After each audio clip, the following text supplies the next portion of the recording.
cette table ronde, c'est un colloque sur la dangerosité, vous savez, et là il s'agit d'envisager la dangerosité et la privation de liberté, donc la matière pénale. Deux universitaires, Clément Daniel et moi-même, un représentant du SFIP, un représentant du parquet, puis deux psychiatres. Donc voilà un petit peu les différents intervenants à cette table ronde. Moi je vais me contenter de faire une petite présentation assez générale à titre d'introduction. Pour présenter un peu la notion de dangerosité, puis laisser la place aux autres intervenants ensuite sur des éléments peut-être un peu plus techniques pour présenter les mesures où en matière pénale il est question de dangerosité. Il sera question donc évidemment de la matière pénale et notamment de l'évaluation de la dangerosité puisque c'est une difficulté majeure dans notre matière. Alors, moi je voudrais partir d'un constat assez simple, un constat quantitatif. J'ai fait une recherche dans Légifrance en tant que bon juriste pour savoir si le concept de dangerosité était mobilisé. Et en fait, je me suis rendu compte que ce concept, on en parle beaucoup en matière pénale, de ce concept de dangerosité, et pourtant il ne figure que très rarement dans les textes. En réalité, il est très peu présent dans le code pénal. En réalité, il y a un texte ou deux textes qui concernent le droit de la peine, et là Clément Marguet en dira quelques mots. Moi, je ne vais pas m'étendre là-dessus. Et en revanche, ce terme de dangerosité est beaucoup plus présent dans le code de procédure pénale, ce qui n'est pas très surprenant parce que toute la thématique de l'exécution des peines en droit français figure dans le code de procédure pénale. Alors, combien de temps ça, on ne sait pas. Mais voilà, donc au fond, c'est ce constat que je voudrais mettre à l'épreuve, l'absence du concept de dangerosité en droit pénal de fond au sein des incriminations. Le terme ne figure pas dans les incriminations. Et puis, l'omniprésence du concept de dangerosité en droit de la peine, même si le terme est un peu excessif, j'y reviens. Alors, d'abord, l'absence du concept en droit pénal de fond.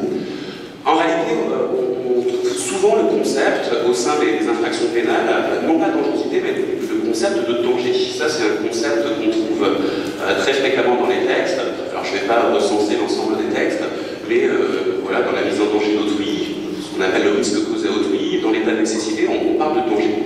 Mais en réalité, ce qui est en cause ici, ce n'est pas la dangerosité de l'agent, ce qui est en cause ici, c'est la situation de danger, la situation objectivement dangereuse pour autrui, lorsque l'individu est soumis à une situation de danger. La dangerosité, elle, n'est pas présente dans les textes, la dangerosité au sens subjectif du terme, la dangerosité de l'agent, de l'individu, elle, n'est pas présente dans les textes, et pourtant, cette dangerosité, c'est un concept absolument central en matière pénale. La dangerosité est partout, en réalité, en matière pénale, elle irrigue la matière, et je pense qu'on peut dire que le concept de dangerosité, la dangerosité, c'est le fondement même de la matière pénale. Selon une définition classique, le droit pénal a pour objet, pour objectif, de protéger la société contre les individus jugés dangereux. Alors, les protéger avec des peines, notamment la peine privative de liberté. C'est le fondement du droit pénal, mais le terme ne figure pas dans les incriminations et dans le code pénal. Et pourtant, la dangerosité transparaît dans une catégorie d'infractions qui se développe aujourd'hui. Ces infractions, c'est ce qu'on peut appeler les infractions de prévention. Infractions de prévention, alors dans le langage de pénaliste, on parle souvent d'infractions formelles, et on a un mouvement très fort aujourd'hui qui tente à développer ces infractions de prévention. Je m'explique.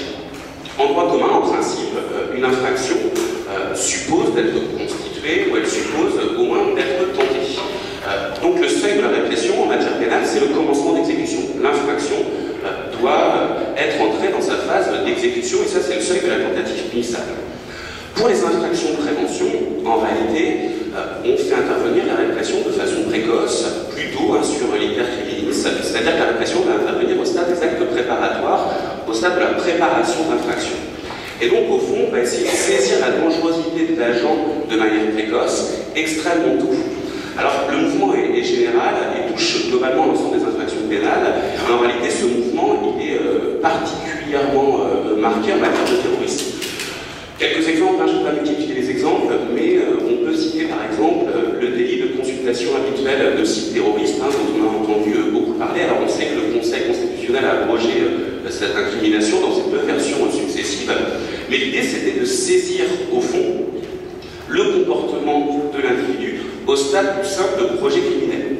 Au fond, il suffisait qu'on ait une suspicion d'attentat terroriste potentiel pour que la répression puisse intervenir. Alors, il y aurait d'autres exemples d'incrimination, mais l'idée c'est qu'on n'attend pas qu'un attentat terroriste soit commis, on décide d'intervenir en amont, très tôt sur l'intervention, dès le stade du simple projet criminel. Le but c'est de saisir la dangerosité potentielle de l'individu, avec tout ce que ça peut avoir d'incertain, on s'en doute, parce que c'est pas parce qu'on va regarder des sites djihadistes que pour autant on va nécessairement commettre un attentat terroriste.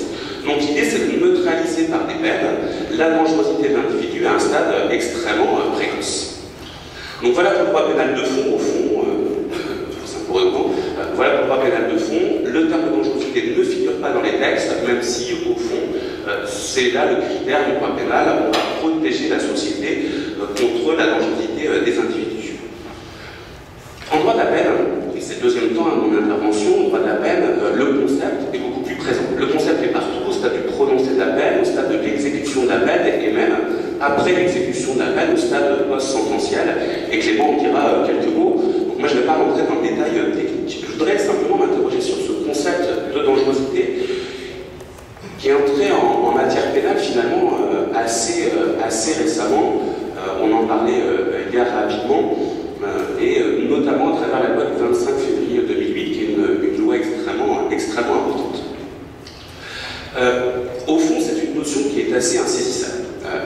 Et à mon avis, pour plusieurs raisons. D'abord, c'est un concept pluridisciplinaire, et cette table ronde en témoigne. Ça mobilise des savoirs très différents, ceux des juristes, les savoirs des juristes, le savoir des psychiatres, des sociologues. Donc c'est un concept pluridisciplinaire. Le terme n'est pas défini en droit. Le concept de dangerosité n'est pas défini par la matière pénale, et le législateur ne sait pas esquiver cette définition, et c'est logique parce que cette définition, à mon sens, est impossible. En fait, c'est une notion qui se ressent, c'est une notion intuitive qui peut s'évaluer, mais qui ne peut sans doute pas se définir. C'est un concept pluridisciplinaire, je vous disais, c'est un concept relatif.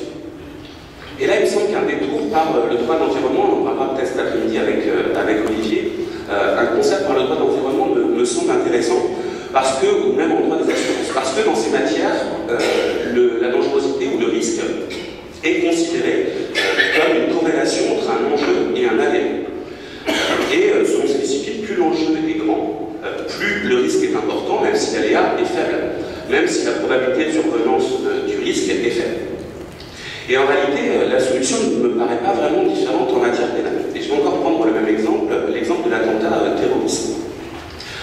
En réalité, ce risque est très faible d'un point de vue quantitatif. Au regard de l'ensemble des infractions qui sont commises depuis une année sur un territoire, ce risque d'attentat terroriste numériquement est extrêmement faible. Et pourtant, au regard de l'enjeu absolument décisif en la matière, le danger est considéré comme grand. Pourquoi? Parce qu'on sait qu'un attentat terroriste va choquer les consciences, au regard du nombre de victimes, c'est évidemment extrêmement important. De sorte que même si le risque d'attentat terroriste est faible numériquement, on va déployer des moyens extrêmement importants pour lutter contre le risque terroriste, parce qu'on va considérer que l'enjeu est décisif, on va déployer l'armée sur le territoire, on va offrir des moyens extrêmement importants aux services de renseignement, etc. Et on voit bien qu'ici la notion est relative. Il ne s'agit pas simplement de compter numériquement les infractions. Et puis, troisième point, j'en terminerai par là, la dangerosité, c'est un concept protéiforme. Alors, je ne voudrais pas trop empiéter sur ce que nous diront les médecins psychiatres par la suite, mais en France, classiquement, on distingue, et c'est une exception française, d'une certaine manière, on distingue deux sortes de dangerosité, la dangerosité criminologique et puis la dangerosité psychiatrique, et je crois encore que Clément en dira quelques mots. La dangerosité psychiatrique, c'est celle qui est directement liée à une maladie mentale, à une pathologie, alors que la dangerosité criminologique, elle, est une notion plus large. À ratisse plus large, puisqu'on peut être dangereux au plan criminologique sans être atteint d'un trouble psychiatrique. Donc il y a vraiment une différence entre ces deux notions, elles se distinguent donc au plan conceptuel. Et la dangerosité criminologique, elle, se définit autrement, c'est pas lié à une maladie mentale, c'est la probabilité qu'un individu commette une infraction, donc passe à l'acte ou récidive. Donc là on raisonne vraiment en termes de probabilité de passage à l'acte, en termes de probabilité de récidive. Alors ces notions, elles se distinguent au plan conceptuel et puis elles se distinguent évidemment au plan de leurs effets, puisque la dangerosité psychiatrique aura des effets en termes de soins. Évidemment, on va prôner le soin dans le cadre de dangerosité psychiatrique, là où la dangerosité criminologique va faire prévaloir une approche évidemment répressive. À chacun son rôle, en quelque sorte. La matière pénale, elle, a pour fonction de protéger la société, donc en prévoyant des effets répressifs à l'encontre de l'individu jugé dangereux, même si évidemment toute prise en charge médicale n'est pas exclue en matière pénale, mais pour des raisons ambivalentes, et notamment dans un but de lutte contre la récidive. Et puis enfin, on en parlera encore dans cette table ronde. Moi, je me contente de poser les jalons de cette notion de dangerosité. Ces deux notions s'évaluent différemment. Bien évidemment, la dangerosité psychiatrique va s'évaluer cliniquement, et on nous en dira quelques mots par des experts psychiatres, ce qui interroge bien sûr sur la médicalisation du droit pénal avec une forme de dépossession du pouvoir judiciaire au profit du pouvoir médical. L'analyse a été menée à de multiples reprises et on en dira sans doute quelques mots. La dangerosité criminologique, elle peut s'évaluer de différentes manières. Elle peut bien sûr s'évaluer cliniquement, mais elle peut également s'évaluer d'un point de vue scientifique. Il ne s'agit plus nécessairement de retenir une approche clinique de la dangerosité, mais également une approche scientifique. Et là, il s'agit d'avoir recours à des méthodes qu'on appelle des méthodes actuarielles. Alors, ce sont des méthodes très savantes et très complexes, auxquelles moi je ne comprends pas toujours grand-chose. Voilà, il y a des chiffres, c'est évidemment très complexe. Et au fond, il s'agit de se livrer à des calculs statistiques afin de prédire de façon chiffrée le pourcentage de chances de récidive, notamment. C'est ce qu'on a pu appeler la prédiction criminelle. Et là, on voit que notre justice bascule dans une forme de justice prédictive, où il s'agit de prédire, dans la mesure du possible, la récidive. Et évidemment, l'évaluation de la dangerosité, c'est le nœud du problème, c'est la difficulté principale à laquelle on est confronté. Et Monsieur Cour en parlera dans un instant. Cette évaluation est évidemment extrêmement difficile et au fond va faire peser sur nos experts psychiatres, on va leur faire assumer une fonction, à mon sens une fonction peu enviable, de prédicteur, de pronostiqueur de l'avenir, et ça c'est évidemment très très difficile. C'est impossible. C'est impossible. Donc c'est une fonction qui est extrêmement difficile. Ce sont des diagnostiqueurs de l'avenir et ce sont des gardiens de notre société. Des gardiens de notre société contre des individus dangereux. Ils ont le rôle de protecteur public, en quelque sorte, et c'est ce rôle-là qu'on veut leur faire assumer, et ça c'est évidemment difficile. C'est un rôle peu enviable, et ça je voudrais le dire rapidement parce que l'actualité en témoigne. Je ne sais pas si vous avez eu l'occasion de suivre ça, mais il y a un arrêt extrêmement récent de la Chambre criminelle, je crois qu'il date d'octobre 2019, qui a mis qu'un expert et qu'un psychiatre puisse être déclaré pénalement responsable sur le fondement d'un homicide par imprudence à raison d'un meurtre qui avait été commis par un individu atteint de schizophrénie. Et en fait, ce médecin psychiatre avait autorisé la sortie de cet individu. Donc on est dans l'Isère, ça se passe à Grenoble, et donc l'individu qui a l'autorisation de sortie, l'individu prend le bus, il se balade dans les rues de Grenoble, il achète un couteau. Là où 14 ans auparavant, il avait déjà essayé de commettre un meurtre, il achète un couteau et il tue un jeune homme de 24 ans, et en fait, on a admis la responsabilité pénale sur le fondement de l'homicide par imprudence du médecin psychiatre. Alors, je ne vais pas rentrer trop dans les détails techniques, mais vous savez qu'en matière pénale, on distingue deux types d'auteurs, l'auteur direct et l'auteur indirect. Évidemment, l'auteur direct, celui qui a directement causé la mort, c'est le malade schizophrène. L'auteur indirect, en l'occurrence, c'était le médecin psychiatre, parce qu'il avait participé, à raison de l'autorisation qu'il avait donnée à la sortie, à la réalisation du meurtre qui avait été commis par l'individu atteint de cette pathologie. Il a donc été déclaré pénalement responsable en considérant qu'une faute caractérisée pouvait être relevée à son endroit. Donc c'est une forme de responsabilité, non pas seulement civile mais pénale, qui peut peser sur les psychiatres. Et c'est vrai que cette décision a pesé un peu les mois dans la communauté des psychiatres ces derniers mois.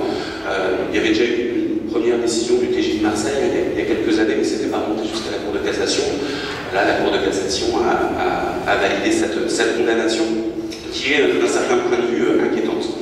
Pour terminer, et j'en terminerai par là, la notion d'identité n'est pas une notion conceptuelle, à mon sens, c'est une notion fonctionnelle. C'est une notion qui est mise au service d'une fonction, c'est une notion instrumentale, qui est mise au service d'une politique criminelle. Le but de ce concept de dangerosité, tel qu'il est mobilisé aux procédures pénales, c'est de permettre la neutralisation d'individus dangereux. Permettre sa neutralisation par divers moyens, neutralisation par l'enfermement, notamment avec la rétention de sûreté, donc Clément dira quelques mots, et puis une neutralisation par la surveillance, notamment la surveillance électronique qui se développe aujourd'hui en matière post-sententielle. Au fond, la notion de dangerosité est apparue récemment en matière pénale, je le disais à titre liminaire, et classiquement l'expertise psychiatrique avait uniquement pour but de se prononcer sur les responsabilités pénales de l'individu. L'individu est-il atteint ou non de troubles psychiques? Désormais, on a un développement exponentiel de l'expertise psychiatrique, avec une expertise de dangerosité qui devient essentielle en matière pénale. Et au fond, on voit que dans une société où l'objectif de sécurité devient prégnant, la dangerosité est venue au cœur même des préoccupations du droit pénal, au point d'intégrer des textes. C'est ce que je disais, en droit pénal de fond, ce concept de dangerosité n'était pas mobilisé. Dans cet objectif sécuritaire, le concept de dangerosité devient un concept juridique opératoire qui intègre nos textes juridiques. Le but, c'est de prévenir désormais le passage à l'acte et la récidive, très clairement, notamment par la neutralisation des grands criminels. Et en fait, cette expression est celle de Rachida Dati, à l'époque où elle était garde des Sceaux, sous le quinquennat Sarkozy. Vraiment, le but, c'est de neutraliser les grands criminels. Ce qui fait apparaître, au fond, une autre fonction du droit pénal, ou plutôt une fonction classique qui est remise au bout du jour, c'est une fonction préventive du droit pénal. Parce qu'aujourd'hui, le droit pénal n'a plus seulement pour objet de punir les comportements dangereux. Ça, c'est la fonction classique du droit pénal, la fonction rétributive, la fonction punitive. Il ne s'agit plus simplement de punir les comportements dangereux. Il s'agit de prévenir un passage à l'acte futur par un diagnostic de dangerosité qui est réalisé essentiellement par les experts psychiatres, aussi incertain soit ce pronostic. Et au fond, on voit qu'on bascule d'une justice punitive, d'une justice rétributive, c'est la fonction classique du droit pénal, vers une justice prédictive qui prétend embrasser ou prédire l'avenir, ce qui est toujours évidemment périlleux, voire un peu dangereux sans mauvais jeu de mots. Je vous remercie. Et sans plus tarder, je vais passer la parole à Clément Marguet, qui va compléter d'un point de vue peut-être un peu plus technique mon propos qui était très général.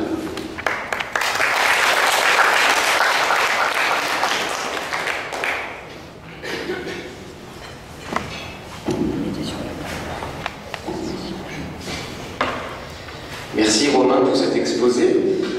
Alors je vais poursuivre donc cette réflexion qui vient d'être esquissée en reprenant finalement pas mal de choses qui viennent d'être dites, parce que je suis vraiment dans le droit fil de ce qui vient d'être dit sur la dangerosité, mais je vais approfondir un point en particulier, c'est la place de la dangerosité en droit de la peine. Donc pour gagner du temps, je vais me servir de ce que tu viens de dire comme introduction, puisque effectivement j'ai eu le même réflexe que vos collègues, c'est-à-dire regarder dans Légifrance, dans le code de procédure pénale, combien de fois apparaît le mot dangerosité. Alors il apparaît peu dans le code pénal, tu l'as dit, c'est plutôt le danger, et on l'a dit hier, le danger c'est pas la dangerosité. Dans le code de procédure pénale, le mot dangerosité apparaît 57 fois, donc ça paraît beaucoup, une cinquantaine de références, mais en réalité quand on lit ces références, on s'aperçoit qu'on peut les classer facilement en trois catégories. Il y a trois utilisations différentes de la dangerosité en droit de la peine. Elle est d'abord utilisée, cette dangerosité, pour justifier le prononcé d'une mesure de sûreté. On verra un peu plus tard le concept de mesure de sûreté, mais basiquement, il va s'agir en fait de soumettre l'individu considéré comme dangereux à une mesure de contrôle ou de surveillance, dont on va voir juste après que c'est généralement après une peine. C'est-à-dire d'abord on le condamne par une peine et ensuite on le surveille avec une mesure de sûreté. Ça c'est la première utilisation assez classique. Deuxième utilisation assez proche, la dangerosité peut être utilisée, mais cette fois de manière négative, quand on prend en compte la dangerosité lors de l'octroi d'un aménagement de peine. C'est une condition négative parce que là ce qui va se passer c'est qu'en gros on accordera un aménagement de peine, par exemple une libération conditionnelle, uniquement à l'individu qui nous prouve c'est une condition négative parce que là, c'est l'absence de dangerosité qui permet de conditionner un aménagement. Et puis, il y a une troisième utilisation de la dangerosité, vraiment là, beaucoup plus spécifique, assez particulière. C'est lorsque certains textes prennent en compte la dangerosité pour individualiser le régime pénitentiaire d'un détenu. Donc là, en gros, on va affecter un détenu dans tel ou tel établissement, ou on va, au sein d'un même établissement, le placer sous tel ou tel régime en fonction de sa dangerosité, qu'on qualifie du coup parfois de dangerosité pénitentiaire, quand on parle vraiment de cette utilisation-là, cette utilisation en matière carcérale.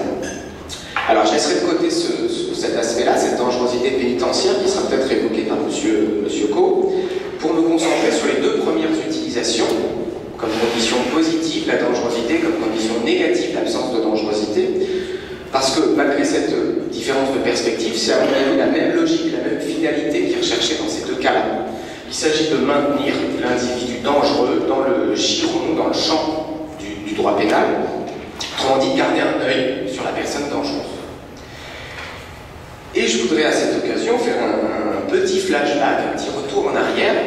Alors peut-être pas jusqu'à la Troisième République, comme vous l'avez fait hier après-midi, on va remonter bien moins loin, on va remonter 24 heures en arrière. À cette place-là, hier, était ouvert donc, ce colloque sur la dangerosité, et à ma place, le premier intervenant à la table ronde sur dangerosité, santé et soins, mon collègue le professeur Pascal Puig, nous a dit que la première réaction du droit civil, cette fois, face à la dangerosité, c'était une réaction de surveillance. Je reprends ces termes, il nous a dit qu'en matière sanitaire, en matière médicale, face à un médicament, un vaccin, on a parlé de vaccin hier, un produit dangereux, on veille, on surveille, on évacue. C'est ce qu'il nous a dit. On veille, on surveille, on évacue. Face à ça, ce qui a été souligné hier, c'est-à-dire face à la dangerosité comme concept est extrêmement anxiogène, c'est angoissant la dangerosité, on nous l'a dit hier. Moi, j'avoue, quand j'ai entendu ça, j'étais pleinement rassuré, parce que c'était justement exactement ce que j'avais prévu de vous dire sur la dangerosité en matière pénale. Autrement dit, il me semble que l'individu dangereux en matière pénale, c'est comme le médicament en matière civile, on le veille, on le surveille, on l'évalue. Donc là, on voit l'intérêt d'un colloque interdisciplinaire parce qu'effectivement, sans s'être consulté, deux branches du droit quand même assez différentes aboutissent effectivement à exactement la même réaction. Alors, peut-être une petite précision, je voulais aussi dire que le constat d'une surveillance exacerbée dans notre société moderne, je ne suis pas le premier à le faire, parce qu'elle n'est pas le premier à le faire, c'est effectivement une thématique assez récurrente, on trouve cette idée dans de nombreux ouvrages, ça va dans la fiction de George Orwell avec 1984, à tous les ouvrages effectivement peut-être plus scientifiques, plus historiques, plus sociologiques, Surveiller et punir de Foucault, et les travaux de Gilles Deleuze sur la question des sociétés de contrôle. Donc ça, c'est pas nouveau, effectivement, je vous apprendrai rien en disant qu'on est dans une surveillance poussée à son paroxysme, tu l'as dit, en parlant de la surveillance électronique. Mais ce qui est intéressant, c'est que je trouve qu'en matière pénale, la surveillance trouve avec la dangerosité un fabuleux moyen d'expression. C'est-à-dire qu'on la trouve partout, en civil et même ailleurs, mais en matière pénale, finalement, la dangerosité est un moyen de justifier cette surveillance, un nouveau moyen de justifier. Et ce qui me semble du coup particulièrement frappant, c'est que le développement de cette surveillance en matière pénale, fondée sur la dangerosité, n'a paradoxalement, et d'ailleurs c'est peut-être pas si paradoxal que ça, on verra, a paradoxalement pas poussé le législateur et même les juristes à définir mieux la dangerosité. On pouvait se dire que si on développe la surveillance fondée sur la dangerosité, ne serait-ce que parce que la société développe la surveillance, on va quand même prendre la peine de mieux définir ce qui est le fondement de cette surveillance en matière pénale. Mais non. Non seulement on ne définit pas mieux, mais on n'a pas non plus de véritable définition sur l'évaluation de cette dangerosité. Et ça, c'est là aussi, me semble-t-il, questionnable. En tout cas, on peut s'interroger là-dessus. Pourquoi, lorsqu'on développe la dangerosité, la surveillance et l'évaluation de la dangerosité, mais pourquoi on ne développe pas une réflexion là-dessus, sur les critères d'évaluation, par exemple, de la dangerosité? C'est ce que je vais essayer de voir aujourd'hui en développant, ce sera ma première partie, cette surveillance accrue fondée en matière pénale sur la dangerosité, avant de voir dans un deuxième temps, et je serai un peu plus rapide parce que ça a été déjà un peu évoqué, et je pense que ce sera développé par la suite, l'absence de critères permettant d'évaluer de manière assez précise la dangerosité. Alors s'agissant d'abord donc de la dangerosité comme fondement d'une surveillance accrue de l'individu, effectivement les premiers à s'interroger sur la dangerosité furent les positivistes italiens de la fin du XIXe siècle,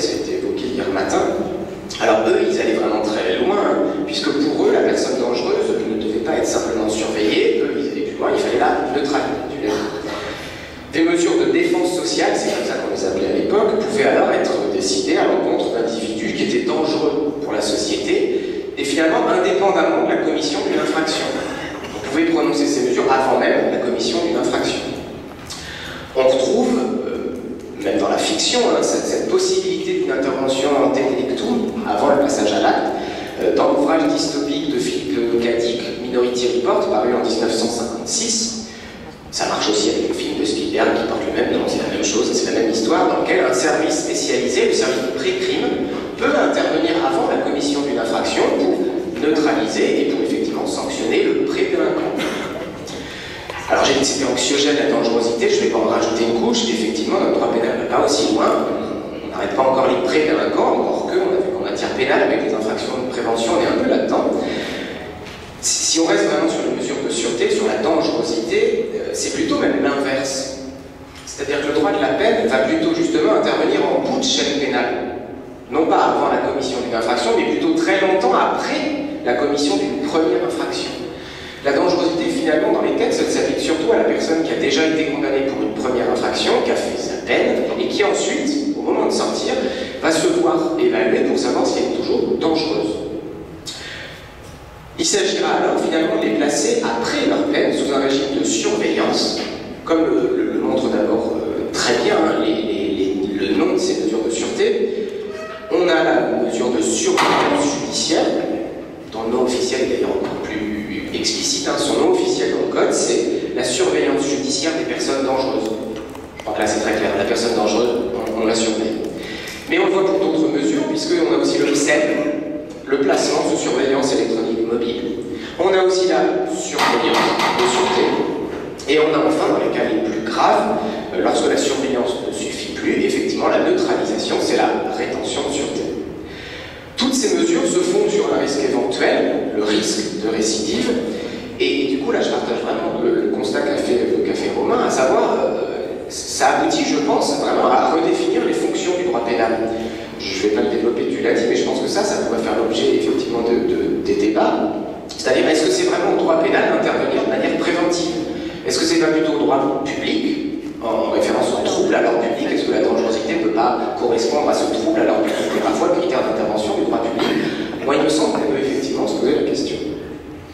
Mais ce qui caractérise, si on revient au droit pénal, le plus ces mesures de sûreté, ces nouvelles mesures de sûreté, c'est qu'elles s'exécutent après une peine. Et généralement après une peine privative de liberté. C'est ce qui en fait, selon la formule d'un auteur, des mesures de surveillance post-carcérale. Après une période de prison, on a une période de surveillance. Et pour illustrer cette surveillance du post-carcéral, je vais évoquer une des mesures de sûreté, la surveillance judiciaire, qui a été créée en 2005. Alors je serai assez bref sur la surveillance de sûreté, puisque ce sera évoqué par Madame Bovin, mais juste pour rester sur la philosophie de cette mesure, la surveillance judiciaire des personnes dangereuses permet de soumettre après leur libération les condamnés qui sont évalués comme dangereux à des obligations, des mesures de contrôle destinées à prévenir le risque de récidive, et ce, pendant le temps des réductions de peine dont ces condamnés ont pu bénéficier. J'insiste là-dessus parce que je vais beaucoup m'intéresser à la question de la durée. La philosophie de cette mesure est simple, il s'agit, et je vais citer la circulaire d'application de la loi qui a créé la surveillance judiciaire, il s'agit, je cite, d'éviter que des personnes condamnées pour certains crimes ou délits graves et qui, du fait de leur dangerosité, présentent un risque particulier de récidive, ne fassent l'objet d'une libération sans aucune mesure de contrôle. Alors c'est sûr, présenté comme ça, présenté comme le fait la circulaire, on est tous a priori favorables à une telle mesure qui, a priori, vise à éviter ce qu'on appelle les sorties sèches. La personne qui sort de prison sans aucun accompagnement, dont on sait, tous les criminologues l'ont montré, que ça, c'est facteur de récidive. Donc puisqu'effectivement, sortir de prison avec rien derrière, ça favorise la récidive, il faut accompagner les personnes après leur peine. Ça, on est tous d'accord. Le problème, c'est que ça ne répond pas à une question essentielle, celle de la durée de cette mesure. Pendant combien de temps on a suivi cette personne qui sort de prison? Et là-dessus, le législateur a, je l'ai dit, calqué la durée de la surveillance judiciaire sur celle des réductions de peine qu'a obtenu le détenu. Ça peut paraître compliqué dit comme ça, mais finalement c'est assez simple, ça veut dire que la personne qui va sortir 3 mois avant la fin effective, la fin théorique de sa libération, de sa peine, donc 3 mois avant sa date de libération théorique, ben, elle pourrait être suivie pendant ces 3 mois de liberté. Donc c'est simple, c'est assez logique, vous êtes sorti 3 mois avant, donc pendant ces 3 mois, on continue, on vous garde sous le giron de la justice pénale, on continue à vous surveiller. C'est simple, c'est logique, mais en réalité, à mon avis, ça présente des intérêts autant théoriques que pratiques.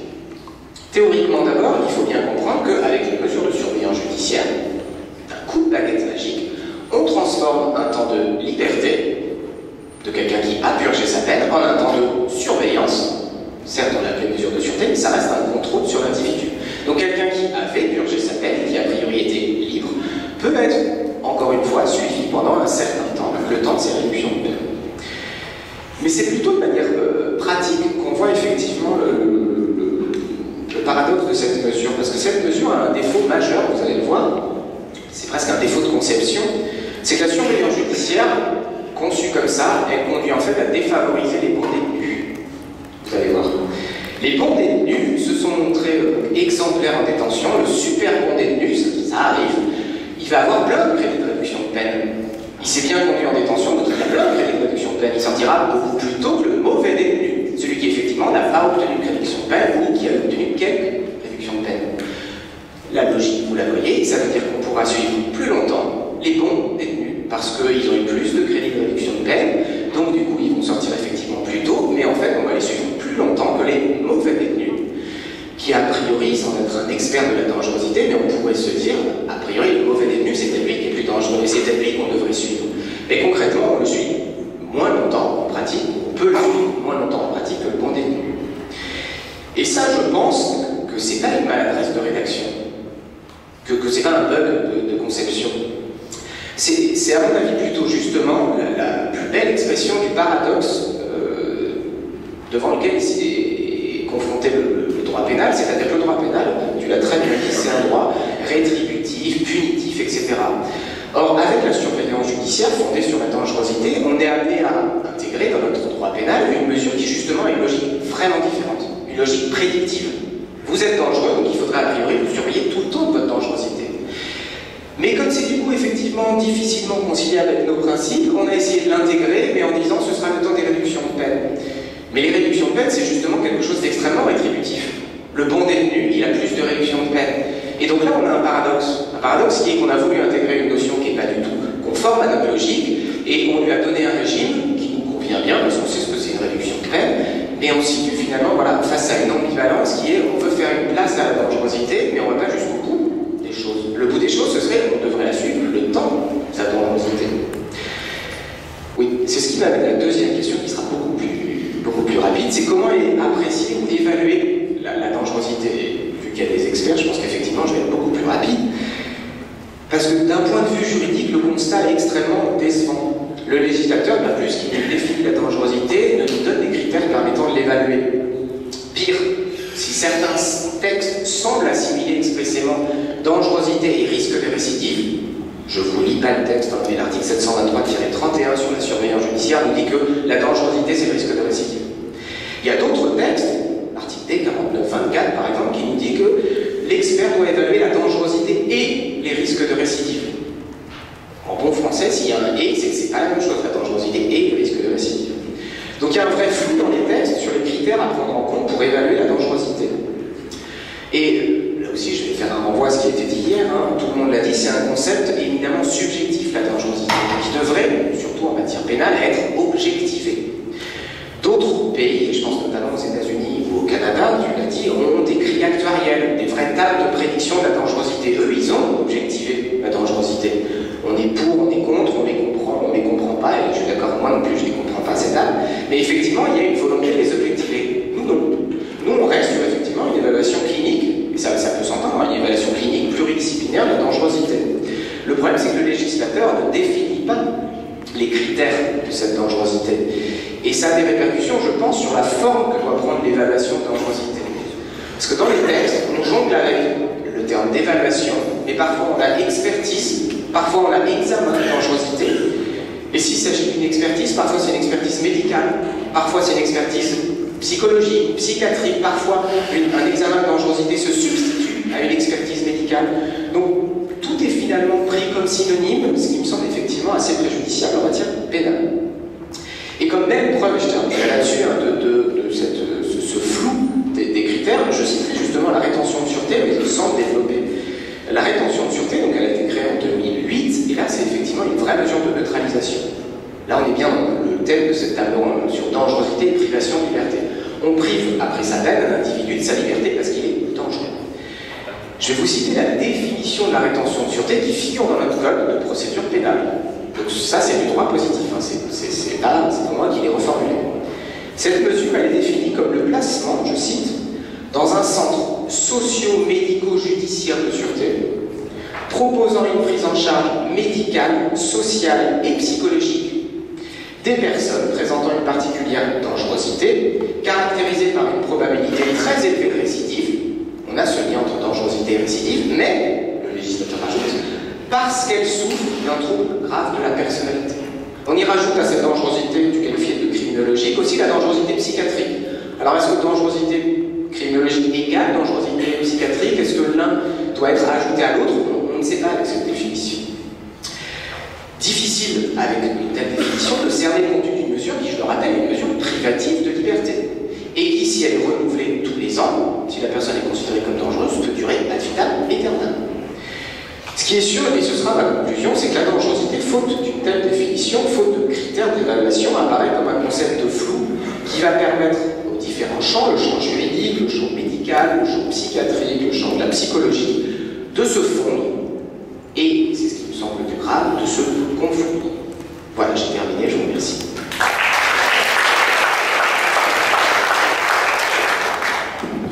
Merci Clément, je suis désolé, j'ai exercé un pouvoir de censure, parce que moi si je veille, je surveille, et j'évalue pas. J'évalue pas du tout.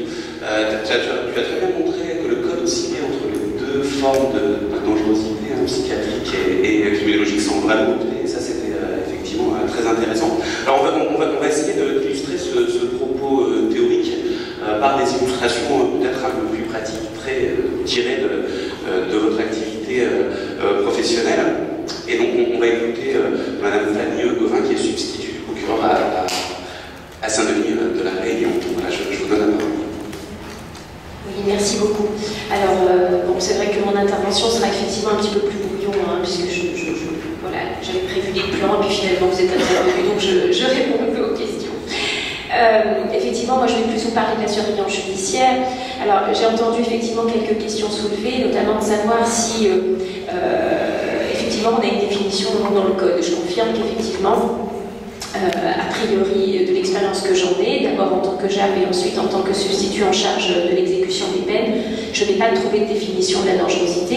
En revanche, ce que la loi définit assez bien, c'est qu'elle désigne assez précisément ce qu'elle considère comme les personnes étant dangereuses. C'est-à-dire qu'elle va montrer du doigt par des profils et par des critères. Et en tant que praticien, et étant dans l'obligation d'appliquer ces textes, on va effectivement se fonder sur ces différents critères. Alors déjà, la différence entre dangerosité criminologique et dangerosité psychiatrique. Quand on se réfère à l'article 723-29 et suivant, donc ces dispositions relatives à la surveillance judiciaire des personnes dangereuses condamnées pour crimes ou délits, on s'aperçoit qu'effectivement, implicitement, la loi renvoie elle impose le recours à une expertise médicale, et en pratique, cette expertise médicale est en réalité une expertise psychiatrique. Voilà. Donc on comprend qu'implicitement, la dangerosité des personnes qui vont être soumises à la surveillance judiciaire, ce sont des personnes qui présentent une dangerosité psychiatrique. C'est une disposition qui est absolument qui est claire. On ne peut pas prononcer de surveillance judiciaire si on n'a pas préalablement eu cette expertise qui caractérise. Alors, qui caractérise cette dangerosité psychiatrique, mais elle va devoir dire également plusieurs autres choses. La surveillance judiciaire impose les critères, les critères déjà de recevabilité, on peut dire, les conditions légales. Elle vise en fait toutes les personnes qui ont été condamnées à une peine supérieure à 7 ans d'emprisonnement pour lesquels le suivi socio-judiciaire est encouru. Alors on vise par là donc toutes les personnes qui ont commis des infractions bien souvent de nature sexuelle, crimes ou délits de nature sexuelle ou de nature violente. Donc elle renvoie en fait aux articles 706, 47 et suivants du Code de procédure pénale. Donc dès lors qu'on a commis cette nature de fait et qu'on a pris une peine d'emprisonnement supérieure à 7 ans, déjà on entre dans la catégorie des personnes susceptibles d'être dangereuses. Le deuxième critère, c'est la peine d'emprisonnement supérieure à 5 ans commis une nouvelle fois en état de récidive légale. C'est-à-dire que là, on a aussi une deuxième catégorie de personnes. On va viser par exemple la personne qui a commis des vols aggravés, avec violence, en réunion. Alors, a priori, ce ne sont pas des infractions, j'allais dire, ce sont des atteintes aux biens, pas d'atteinte forcément aux personnes, ne rentrent pas dans la catégorie des personnes considérées comme dangereuses par la nature de l'infraction. En revanche, la répétition des faits et la répétition des condamnations, une personne qui va commettre une première fois et qui va prendre 3 mois d'emprisonnement, l'année d'après recommet des faits, va prendre 8 mois d'emprisonnement, donc il va le commettre en état de récidive légale, et puis 3 ans après, va être pris sur une condamnation avec 10 faits de vol à nouveau, mais qui se trouve une nouvelle fois en état de récidive légale, c'est ce qu'on appelle la double récidive légale. Et bien effectivement, alors, et qui va être condamné à une peine à 5 ans, par exemple, on va considérer qu'effectivement cette personne, elle est également dangereuse. Voilà. Alors, donc ça, ce sont les conditions déjà pour définir quelles sont les personnes qui vont être concernées ou non pour cette surveillance judiciaire. Ensuite, donc la loi nous dit une expertise qui puisse définir la dangerosité de cette personne. En réalité, le critère que la notion juridique sur laquelle le magistrat va devoir motiver pour baser sa décision, ça n'est pas la dangerosité psychiatrique, mais dangerosité criminologique, puisque elle va devoir définir le risque avéré de récidive. C'est ça notre support à nous, c'est le risque avéré de récidive. Donc, rentre dans cette évaluation non seulement le psychiatrique, mais également l'évaluation faite par les services pénitentiaires d'insertion et de probation qui ont suivi le détenu et qui peuvent, au regard de ses antécédents, au regard de ses antécédents médicaux, familiaux et également judiciaires, pouvoir dire cette personne a cheminé, cette personne a évolué favorablement, ou au contraire, n'a pas du tout évolué.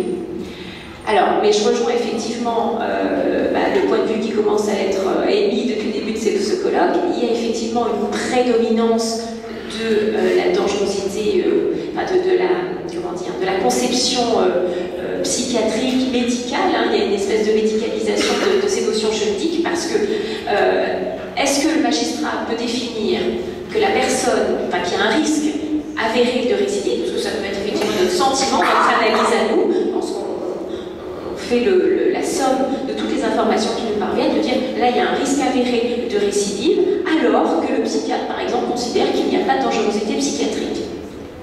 Eh bien, on a au moins une jurisprudence dans le Code qui est en fait celle du tribunal d'application des peines d'Agen, qui commence à dater, qui date de 2009, mais qui est reproduite dans le Code et qui nous sert, qui vient nous dire qu'effectivement, si le psychiatre a dit que cette personne ne présentait pas de difficultés psychiatriques, alors on ne peut pas considérer qu'il y ait un risque avéré de récidive. Donc ça veut dire que malgré l'analyse que le SPIP a pu faire, malgré des antécédents judiciaires importants, si le psychiatre, lui, ne le dit pas, on ne peut pas prononcer de surveillance judiciaire.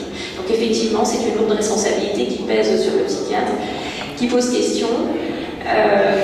Alors, lorsque les magistrats ont une première expertise et que on en est, entre guillemets, pas forcément satisfait, j'en profite pour le dire, parce que c'est des psychiatres qui sont là, on est parfois contraint de renommer un deuxième expert en se disant peut-être qu'effectivement un deuxième regard nous apportera d'autres éléments. C'est pas du tout une remise en cause de leurs compétences, c'est simplement de se dire il leur a peut-être manqué quelques informations, les conditions d'expertise n'ont pas été forcément favorables, peut-être que la personne à ce moment-là ne s'est pas exprimée suffisamment, parce qu'il faut prendre en compte tout ça également. Enfin, je pense qu'ils nous expliqueront que les expertises sont parfois réalisées dans des conditions peut-être pas forcément évidentes non plus. Enfin, voilà. Voilà pour un premier point. J'ai cru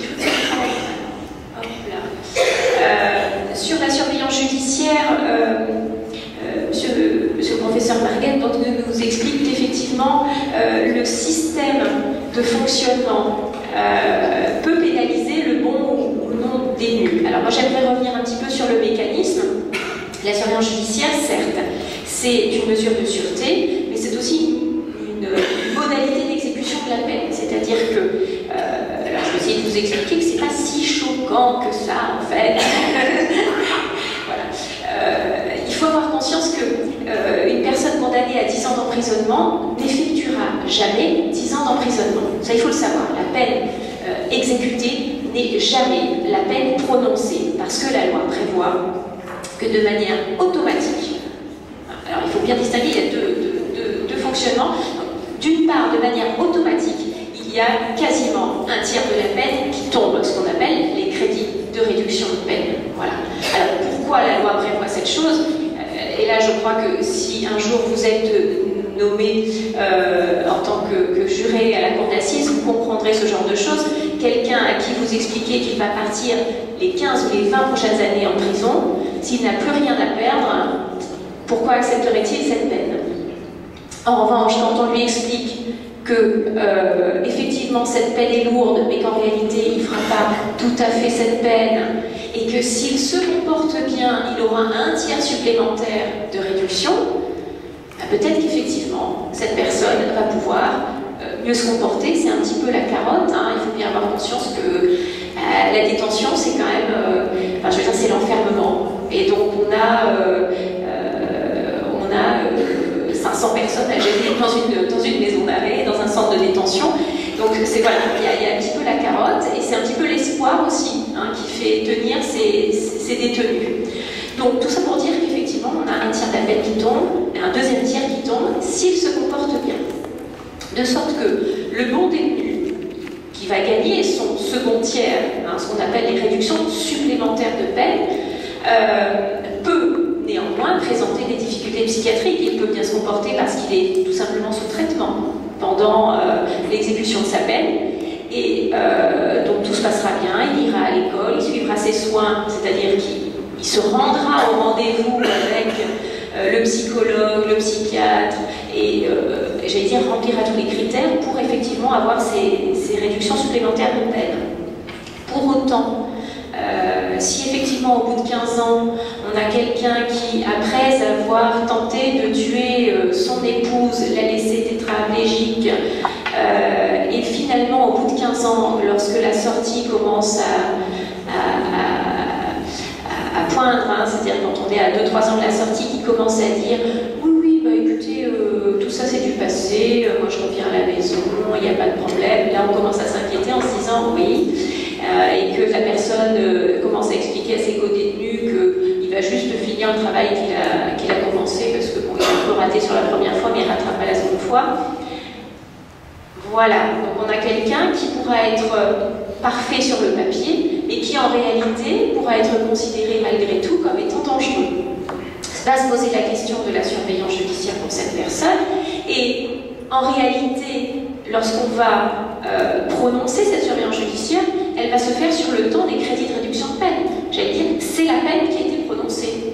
Hein, on ne rajoute pas un temps de peine. Effectivement, on lui avait annoncé au début que sa fin de peine était anticipée, hein, qu'il n'allait pas faire les 10 ans. Au final, en fonction de sa dangerosité, enfin en fonction de son état mental et médical, on pourrait effectivement lui dire que finalement vous allez quand même faire la totalité, on va aller, voilà, cette réduction qu'on vous a donnée au départ, on va la reprendre, et vous allez la faire à l'extérieur, vous allez la faire sous une autre forme, vous n'allez pas être enfermé, donc c'est déjà pas mal.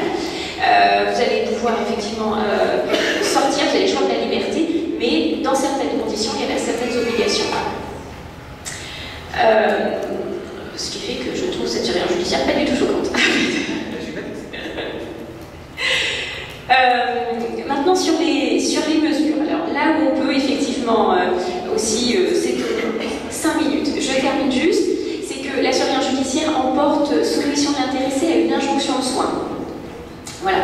Donc si une expertise médicale indique qu'il peut faire l'objet d'un traitement. Donc là aussi, hein, on voit qu'il y a un parti pris de la loi en faveur d'un traitement, enfin d'une médicalisation en fait, hein, de la prise en charge de la personne dangereuse, au détriment du suivi, de l'accompagnement pluridisciplinaire, du SPIP, etc. Puisque en cas de non-respect de ces obligations, il devra purger ses crédits de réduction de peine. Donc on voit que dans la surveillance judiciaire, finalement, la personne est soumise non pas à une obligation de soins, mais à une injonction de soins, ce qui fait que le suivi est renforcé. Un médecin coordonnateur, donc il y a 2 médecins psychiatres qui sont nommés pour la mesure, donc un pour le suivi, l'autre pour faire le lien avec la justice. Et là où on peut effectivement regretter, c'est que la loi n'est pas prévue un accompagnement renforcé du SPIP avec des rendez-vous rapprochés tous les mois, toutes les semaines. Je veux dire, la responsabilité, là encore, du bon suivi de la mesure pèse, je trouve, davantage sur le volet médical que sur le volet accompagnement du SPIP. Voilà. Après, effectivement, sur toutes les autres mesures de sûreté, parce qu'effectivement, il y en a d'autres. Alors, on a parlé de la rétention de sûreté, on n'a pas parlé, mais la surveillance judiciaire peut aussi être accompagnée d'un placement sous surveillance électronique mobile, c'est-à-dire que la personne fait l'objet d'un placement, d'une assignation et dispose d'un bracelet géolocalisé. Donc c'est vraiment, en termes de moyens, tout ce qu'on peut faire de mieux. Pour vous dire, sur le ressort du département, on n'a actuellement personne placé sous ce genre de dispositif. En revanche, en surveillance judiciaire, sur le ressort de Saint-Denis, on a une petite dizaine de personnes placées sous surveillance judiciaire. Et voilà, et je ne parle pas de la rétention de sûreté qui est effectivement encore un cran au-dessus, qui donne lieu à, enfin, il n'y a absolument aucun cas concernant. Voilà. Tout ce que je pouvais vous dire. On parle aussi de la dangerosité, enfin on retrouve aussi le terme de dangerosité sur d'autres mesures de sûreté qu'on utilise plus fréquemment, qui est l'inscription au FIGES, le fichier automatisé des personnes, des auteurs d'infractions sexuelles et violentes. Là aussi, hein, sur la liste des infractions dont je vous ai parlé, pour lesquelles le suivi socio-judiciaire est encouru, les infractions sexuelles et les infractions violentes, c'est vraiment les crimes les plus importants. On a la possibilité de soumettre cette personne pour très longtemps à l'obligation de justifier de son adresse. Et là aussi, c'est une mesure de surveillance. Donc une personne qui a déjà exécuté sa peine, même une peine pas très importante d'ailleurs, peut être soumise pendant 10, 15, 20 ans à l'obligation de justifier, soit une fois par an, soit semestriellement. Et si la dangerosité le justifie, c'est comme ça que le texte le dit, mensuellement, à cette obligation. Donc c'est effectivement voilà, des mesures de repérage qui permettent à la surveillance judiciaire de repérer ces personnes. Merci beaucoup pour votre éclairage. Au fond, on a conçu cette table ronde en 2 parties. Comme en bon juriste, on s'interrogeait pour l'instant sur la notion, en quelque sorte, cette notion de dangerosité, même si on a vu qu'on avait des difficultés à définir ce terme. Et au fond, on va basculer sur une autre forme de difficulté qui est encore plus prégnante pour nous pénalistes. On va basculer maintenant sur l'évaluation, en quelque sorte, de la dangerosité. Alors une évaluation par le SPIP, donc service pénitentiaire d'insertion et de probation. Et puis ensuite, on basculera sur l'évaluation clinique par les experts psychiatres. Donc je vais céder la parole à M. Jean-François Gau, qui est directeur pénitentiaire d'insertion et de probation ici à La Réunion. Je vous remercie. Bonjour. Donc moi je vais essayer effectivement de vous montrer que le concept de dangerosité, je suis d'accord avec à peu près tout ce qui a été dit. Effectivement, c'est un concept qui est difficile à définir,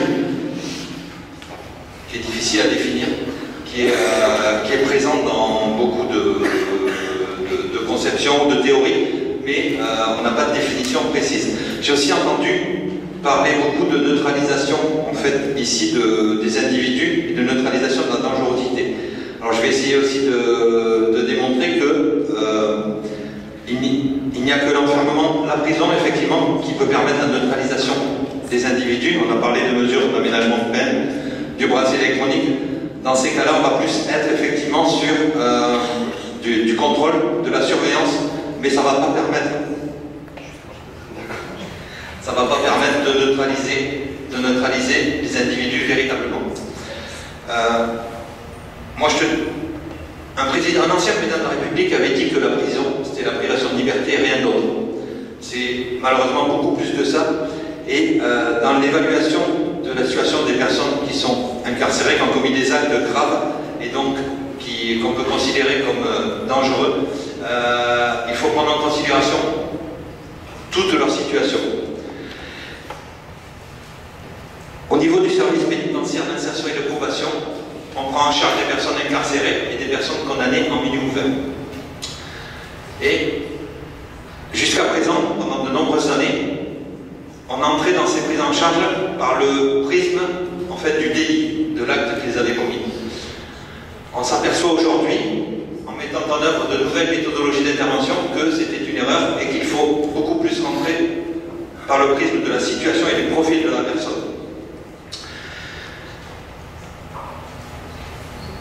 Et on essaye de développer avec les personnes qu'on va prendre en charge une relation propice à l'accompagnement.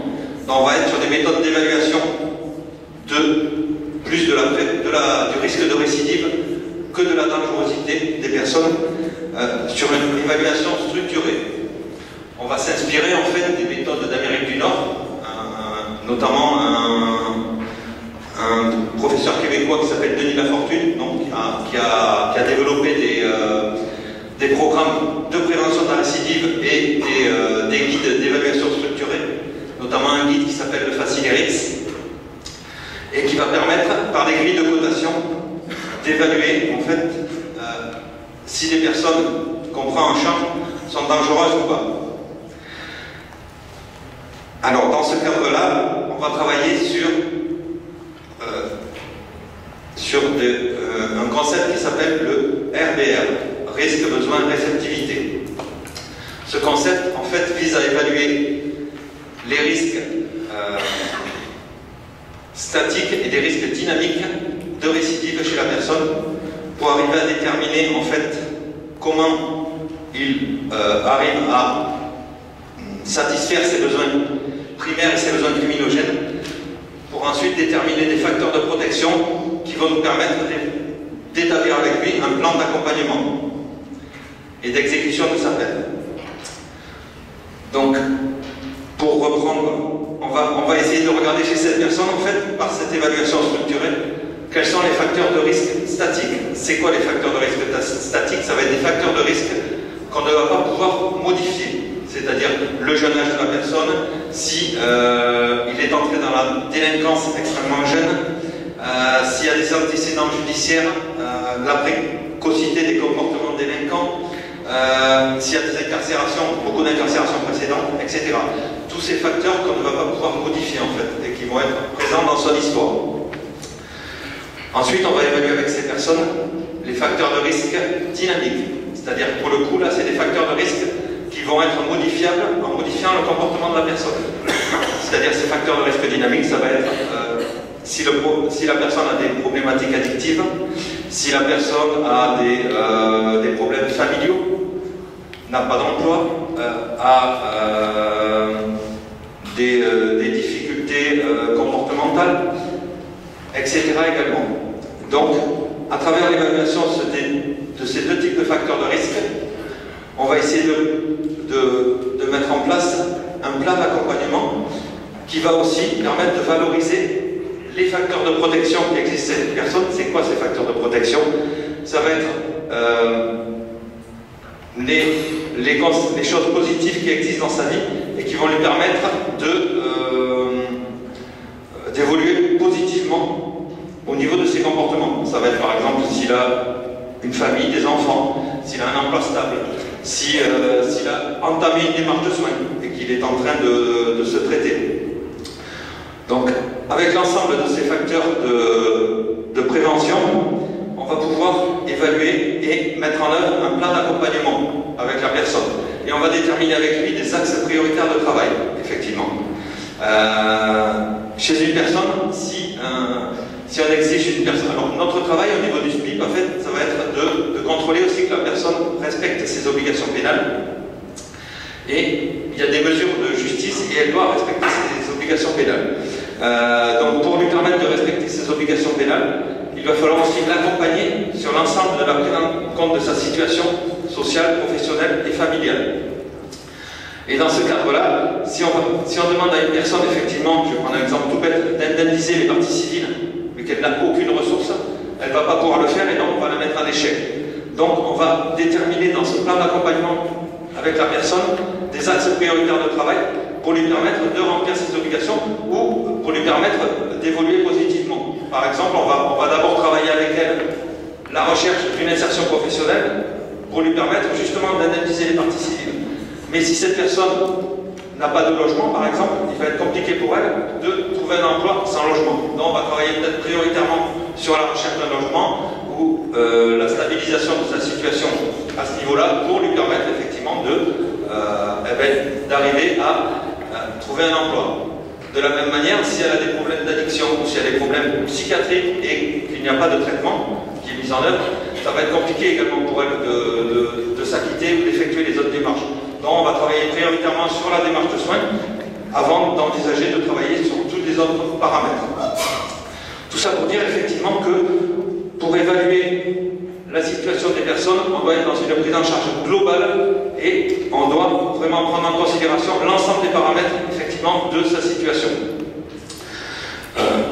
Le concept de dangerosité, c'est un concept qui pour les SPIP, en tout cas, est un petit peu nouveau. Nous on parlait beaucoup plus de prévention de la récidive et de risque de récidive.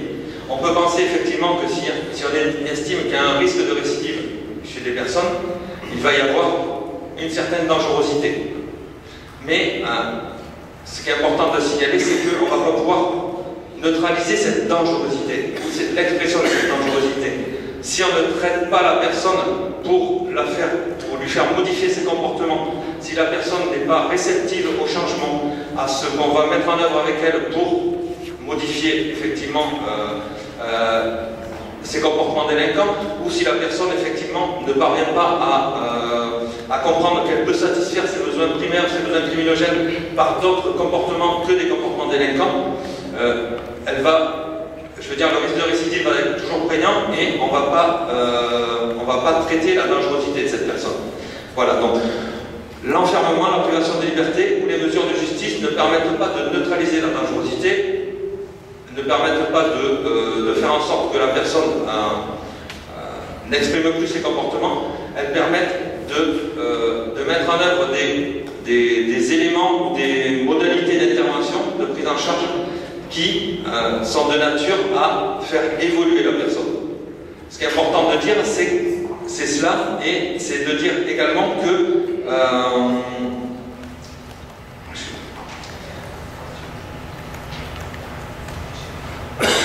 le concept de dangerosité, le mot dangerosité même, avant, au niveau des services pénitentiaires d'insertion et de probation et des conseillers pénitentiaires d'insertion et de probation, il n'était pas employé. On avait du mal à dire que la personne était dangereuse ou n'était pas dangereuse.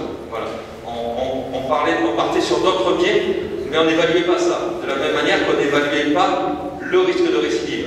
Et il était très compliqué pour nos services de dire que pour cette personne, il n'y avait pas de risque de récidive. Donc, cela évolue avec ces nouvelles méthodologies d'intervention, avec ces modalités d'accompagnement qui nous viennent d'Amérique du Nord et qui nous permettent maintenant de dire sans souci dans les synthèses qu'on peut rédiger que pour cette personne-là, le risque de récidive est avéré ou le risque de récidive est faible. Voilà.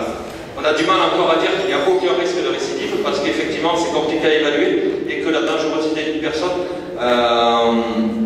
en fonction des actes qu'elle a commis est toujours prégnante. Mais en tout état de cause, ces nouvelles méthodologies d'intervention nous permettent d'avoir une évaluation beaucoup plus fine et beaucoup plus pertinente des situations des personnes. Voilà.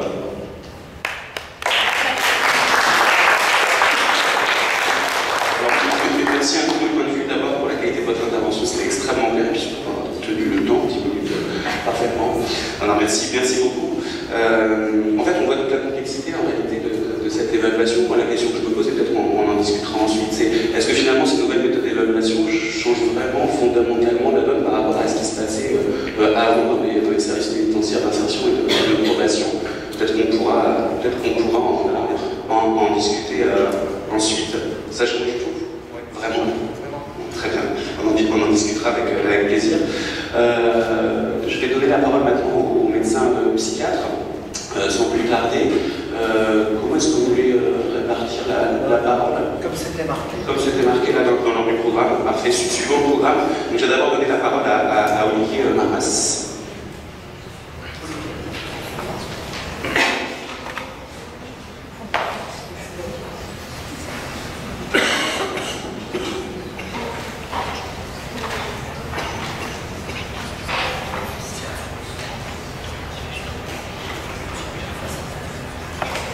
Je suis médecin psychiatre, je travaille en intra-hospitalier à l'EPSLR et j'ai fait de la sectorisation, je m'occupe principalement de la région de Seine-Saint-Denis.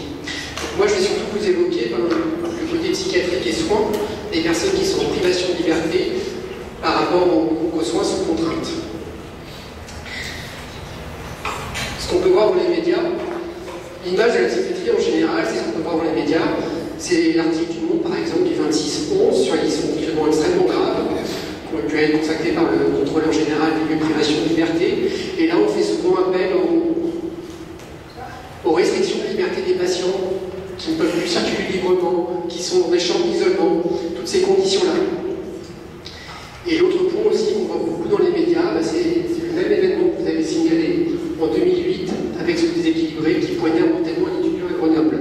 Cet événement-là, il y a eu plusieurs répercussions, en effet par rapport à la condamnation récente de notre collègue, et puis aussi par rapport à cette loi de soins sans consentement qu'on a actuellement, qui a été faite dans les suites.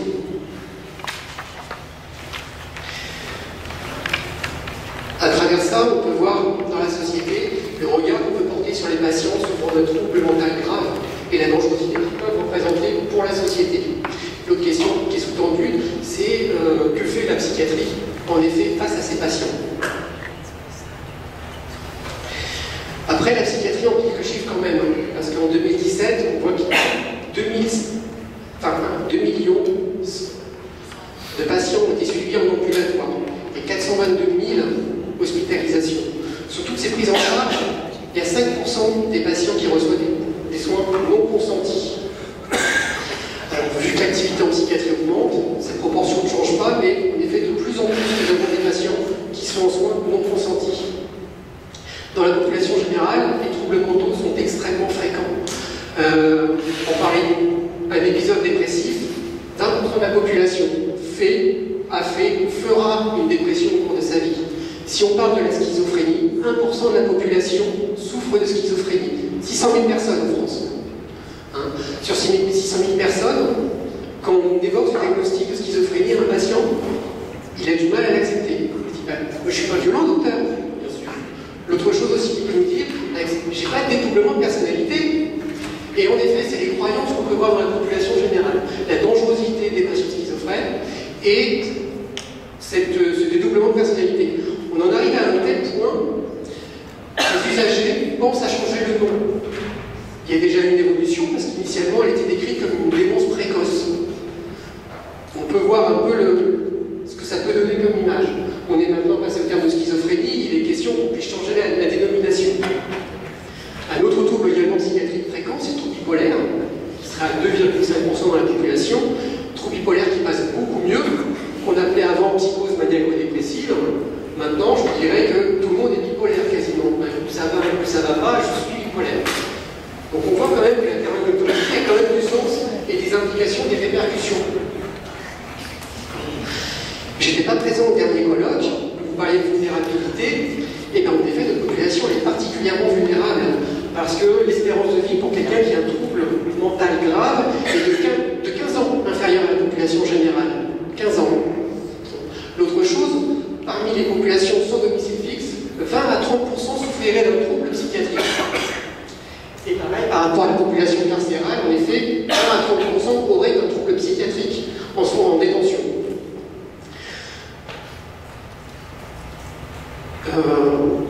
Pour dire, on parle de vulnérabilité, on pourrait parler également de discrimination et de vulnérabilité. Voilà. Bien évidemment, on en arrive à la dangerosité envers autrui, l'effet divers qu'on peut voir, qui est réel, qui existe, et également la dangerosité envers eux-mêmes. En France, la fréquence des suicides, enfin le nombre de suicides, c'est à peu près un peu moins de 10 000. On est passé sous la barre des 10 000 suicides par an en France. Voilà. Pour évoquer plus particulièrement cette dangerosité qui intéresse la psychiatrie, depuis 2010, l'HAS a sorti plusieurs référentiels. Le premier, sur la dangerosité psychiatrique, centré principalement sur deux pathologies, les troubles schizophréniques et puis les troubles bipolaires. Ce qui en ressort, c'est que les facteurs de risque, ils sont quasiment similaires à ceux de la délinquance, avec en effet l'échec scolaire, la cellule familiale qui s'est séparée précocement, la notion de violence active ou la notion de violence passive aussi s'il a subi des violences. Tous ces facteurs de risque psychiatrique, on les a également pour la dangerosité psychiatrique. Il peut y avoir aussi la consommation de substances psychoactives, l'alcool et ainsi de suite. Et puis, la connaissance de la pathologie.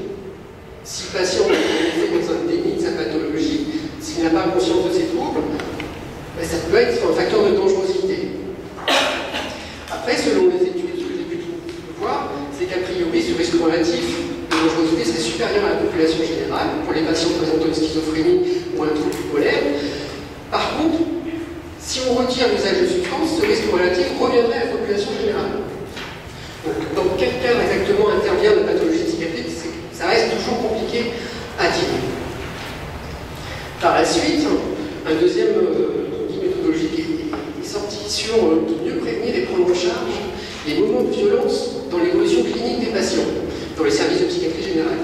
Alors c'est vrai que quand on regarde l'Observatoire national des violences en milieu de santé, la psychiatrie arrive en numéro 1. 20% de ces actes de violence arrivent dans les services de psychiatrie. Et là, dans ce manuel, dans ce guide méthodologique, eh ben, on voit la prévention primaire, la prévention secondaire et la prévention tertiaire. Comment éviter à nouveau des passages à l'acte pour les patients. Par rapport à ça, on est aussi sur un modèle qui se rapproche un peu du modèle de désistance, je crois que vous avez par rapport à la violence, où c'est le rétablissement du patient. Et quels sont les besoins du patient pour permettre ce rétablissement. Et on arrive à des dispositifs qu'on a aussi à la Réunion, par exemple, avec le dispositif Gallimcase, qui est un patient qui a un trouble mental, qui est à la rue. La première chose à faire, plutôt qu'il rentre dans les soins, c'est qu'il puisse avoir un toit. Voilà.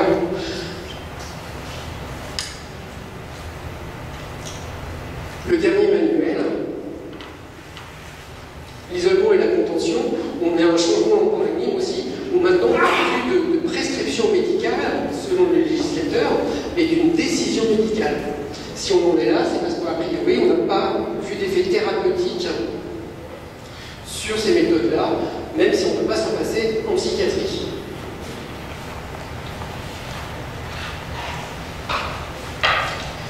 J'en arrive à cette nouvelle loi des soins sans consentement, qui date du 5 juillet 2011, qui a été modifiée en 2013. Et depuis que la psychiatrie existe, eh ben, il y a toujours eu des lois sur les soins sans consentement. Depuis 1838 avec la loi d'alternement, puis après 1990 avec l'hospitalisation sans consentement, et puis cette dernière loi qui a été où l'événement tragique, le fait divers tragique, a eu de l'importance initialement, puisque il y avait du plus, en effet, avec l'intervention du JLD, ou des possibilités de soins sans consentement, sous contrainte, c'est-à-dire que les soins ne sont pas forcément l'hospitalisation, et qu'on peut avoir des soins contraints maintenant en ambulatoire.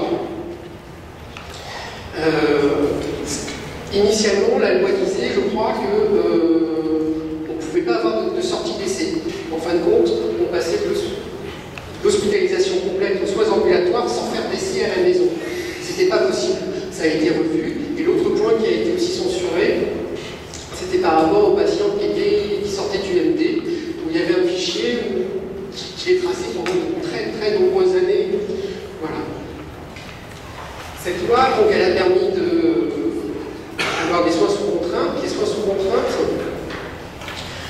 ont deux modalités principalement, soit en hospitalisation complète, c'est l'hospitalisation classique, on va dire, parce que le patient n'a pas le droit de circuler comme il l'entend, ou les soins en ambulatoire. C'est-à-dire qu'il y a eu la création des programmes de soins, le programme de soins qui consiste avec le patient, avec son accord, à dire comment les soins vont se passer. Le plus généralement, on va prévoir une consultation avec le psychiatre de façon régulière. On essaye d'être le plus vague possible parce que le minimum, ça va être mensuel, parce que le médecin va avoir un certificat à produire mensuellement pour justifier toujours de la mesure. On va mettre des visites d'infirmiers, par exemple, le fait de devoir prendre son traitement, des contrôles biologiques éventuellement. Voilà. Cette loi, ça a été une révolution par rapport à l'intervention du juge des libertés et de la détention qui intervient. Il doit être saisi vers le 8e jour et le patient doit le voir avant le 12e jour, à l'heure actuelle. Parmi ces soins sous contrainte, il y a différentes modalités. Les soins à d'un tiers, qui représentent à peu près 70% des mesures de soins non consenties, et puis 17% à peu près de soins à la demande d'un représentant de l'État, ce qu'on appelait avant les achats. Après, on devient sur 10% d'une nouvelle mesure qui est le soin psychiatrique en cas de péril imminent, c'est-à-dire c'est quelqu'un qui arrive à l'hôpital, il y a un péril imminent pour sa santé, où là, pour le coup, on n'a plus besoin de tiers pour l'hospitaliser. Et on voit que les irresponsabilités pénales représentent simplement 1% des patients hospitalisés et 2% par les détenus qui iraient en hôpital psychiatrique. La durée du séjour dans les hôpitaux, pour les patients qui sont sous contrainte, on voit qu'elle peut être extrêmement variable aussi en fonction de l'origine. C'est-à-dire, par exemple, la moyenne c'est 46 jours. Par contre, pour quelqu'un qui a une irresponsabilité pénale, cette hospitalisation dure en moyenne 180 jours et elle est de 80 jours pour les patients en SDRE, donc hospitalisation à la demande du représentant de l'État. Là, on se pose la question si c'est vraiment l'état clinique qui prime ou si c'est les faits qui ont été commis et donc la crainte qu'il puisse se reproduire quelque chose d'autre à l'extérieur. Et on peut voir l'exemple à La Réunion où, il y a encore ça quelques mois, tous les patients en SRE, toutes les demandes d'aménagement, c'est-à-dire d'avoir des permissions, d'avoir un programme de soins, ou une levée même de la mesure, étaient dans un premier temps systématiquement refusées. Et donc, un deuxième avis était demandé à la collègue. On ouvre le parapluie, plusieurs personnes peuvent se prononcer avant. La même chose pour les patients qui sont en irresponsabilité pénale, dans la mesure où, pour le coup, il faut 2 expertises pour pouvoir lever la mesure. Arriver à avoir 2 psychiatres qui sont vraiment d'accord sur le patient, ça commence à être compliqué. Voilà. En parallèle de cette loi-là, on a vu aussi l'augmentation des UMD. Il y avait quelques UMD classiques, Catillac, Villejuif, une dans le sud, et puis Sarreguemines, c'était à peu près les seuls. En parallèle de ce dispositif-là, pour dire à quel point nos patients étaient dangereux, et ben, il y en a 8 ou 9 qui ont été créés sur l'ensemble du territoire. Je pense qu'à l'heure actuelle, elles sont pleines. En effet, peut-être qu'il y avait réellement un besoin. On pourrait dire aussi que depuis les années 80, il n'existe plus de spécificité pour les infirmiers. Nous avons des infirmiers diplômés d'État, mais plus d'infirmiers psychiatriques. Est-ce qu'une diminution des qualifications qu'ils acquièrent au cours de leur carrière n'est pas aussi en lien avec ça? Et puis, pareil, nos infirmiers, nous sommes des gens de la société et on entend tout ce qui se passe autour de nous. Et j'ai le sentiment qu'on a tendance de plus en plus à vouloir responsabiliser nos patients également. En effet, il est malade, mais ça ne justifie pas tout. C'est un peu le discours qu'on pourrait avoir de plus. Voilà, l'hôpital aussi. Et ma dernière vignette, pour clôturer mon intervention, c'est ce fichier OpsiWeb qui a été créé initialement pour faire des statistiques sur les patients en soins sans courant. Ça peut être intéressant en effet d'étudier les patients, d'avoir le maximum de caractéristiques sur ces personnes-là. L'inconvénient, on va dire, c'est que depuis mai 2019, pour le coup, il y a un regroupement avec le fichier des signalements pour la prévention et l'éradication à caractère terroriste. Donc nos patients sont suspectés d'être des terroristes en puissance. J'ai beau regarder dans les textes, dans les études qui sont sorties, il n'y a rien qui le prouve à nouveau. Et, a priori, il serait plus dangereux. Enfin, l'application d'Internet et des réseaux sociaux dans les principes de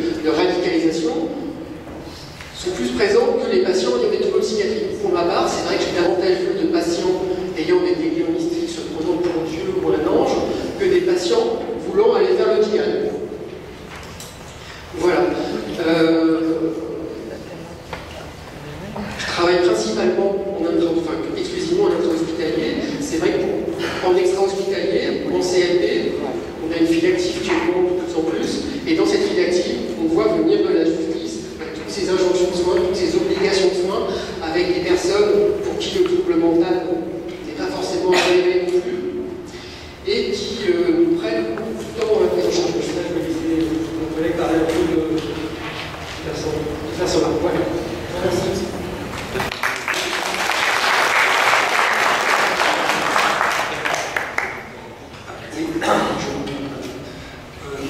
Bonjour, ça va. C'est comme les bons repas, il faut faire des pauses entre les plats.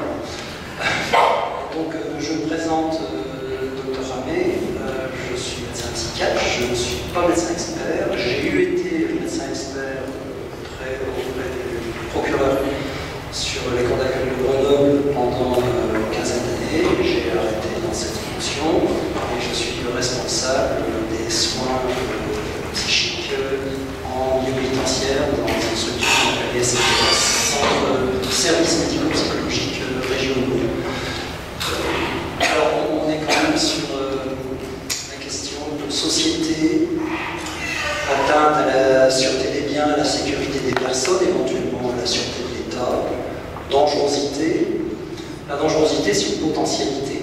On a tous une capacité de dangerosité. Je pense que si j'ai quelqu'un que j'aime qui est agressé devant moi, je peux être dangereux pour l'agresseur au niveau de tissu. Vous voyez, ce que je tiens à dire, c'est que c'est une notion contextuelle. C'est l'individu, son histoire, et pas un, mais des événements. Ce que j'ai entendu, je me permets de rebondir avant de le dire un petit peu maintenant. D'une part, il n'y a pas de lien de causalité directe et certain entre le fait d'être un malade mental et le fait d'être dangereux. Il y a pour moi une très grande confusion sur la question. Excusez-moi, mais c'est comme la température. Je dis ça parce que vous avez remarqué que je tousse un petit peu. On peut très bien avoir 39 de température et être au fond de son lit, et 39 de température et se débrouiller quand même. On ne peut pas se contenter de cela. J'ai une deuxième remarque que je trouve importante, c'est sur la question justement de cette... Avant, l'expert était irresponsable, j'aimais bien. Et j'ai arrêté l'expertise parce que maintenant il paraît qu'on est responsable, ce que je n'aime pas du tout. Alors derrière ça, je fais deux remarques. Le hasard, on ne s'était pas concerté, hein. Le hasard fait que les événements de Grenoble que vous avez évoqués, j'ai été le dernier expert pénal à voir le patient qui avait tué quelqu'un. Personne ne m'a jamais rien demandé d'ailleurs. Personne ne m'a jamais rien demandé sur cette question. Et il s'agit aussi que le médecin qui a été condamné en troisième appel est quelqu'un que je connais bien, dont j'ai été un temps le chef de service. Voilà, c'est les hasards de la vie. Je voulais juste donner une précision. Il n'avait pas autorisé le patient à sortir. Le patient a été autorisé à sortir dans le parc de l'hôpital et s'est enfui du parc de l'hôpital. C'est tout à fait différent. Voilà. Cela dit, je voudrais donc... je vais vous donner mon plan. Je suis désolé, j'ai pas eu le temps de faire j'ai pas eu le temps de faire ces choses-là. Alors, 4 chapitres, très simples. L'historique de l'enfermement en psychiatrie. Ensuite, l'évolution induite par la réforme du Code de procédure pénale de 1994 concernant l'irresponsabilité pénale et l'atténuation de responsabilité. En 3, les conséquences du suivi socio-judiciaire au dispositif de soins. Et en 4, une question. L'enfermement comme solution à la dangerosité et la question du surnombre. Les sociétés enferment les gens qui sont dérangeantes ou dangereuses. Les lieux d'enfermement légaux, il y en a pas 36, hein. Il y a les prisons, les hôpitaux psychiatriques et, je dirais, on laisse de côté les centres de rétention pour ne pas les oublier. Et voilà, en gros, il n'y en a que deux. Il y a les prisons et les hôpitaux psychiatriques. Donc, historique concernant cette notion d'enfermement, il y a, si vous voulez, avant et après la loi du 30 juin 1838. Avant la loi du 30 juin 1838, tout compte fait, il n'y avait pas grand-chose, c'était les confréries religieuses